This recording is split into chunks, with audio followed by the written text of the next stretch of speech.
Hello everyone, welcome to my YouTube channel, Mr. Corby. For today's video, I will show to you how to create the actual wiring diagram of 4 bulbs. Bulbs A and B are connected in parallel and controlled by S1AB.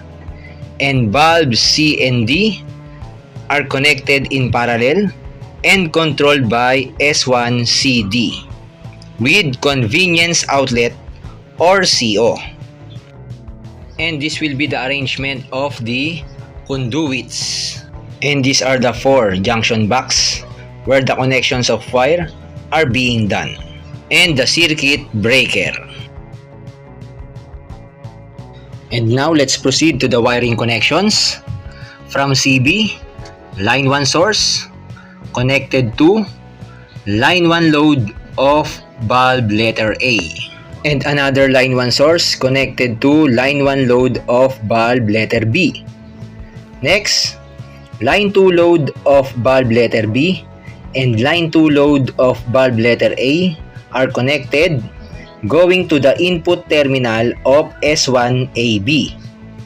And the output terminal of S1AB is connected to line 2 source.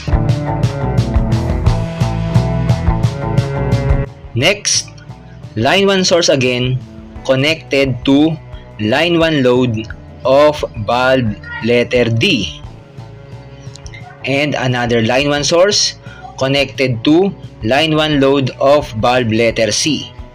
Let's continue. Line 2 load of bulb letter C and line 2 load of bulb letter D are connected going to the input terminal of S1CD.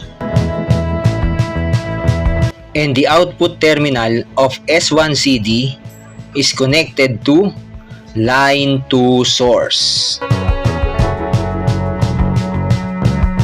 And for the convenience outlet, line 1 source connected to line 1 of convenience outlet. And the line 2 of convenience outlet is connected to line 2 source. And for the last part, we have to put a jumper wire to complete the functionality of the CO because this is a duplex convenience outlet. And that's it. This is the actual wiring diagram of 4 bulbs. Bulbs A and B are connected in parallel and controlled by S1AB. Bulbs C and D are also connected in parallel and controlled by S1CD with duplex convenience outlet.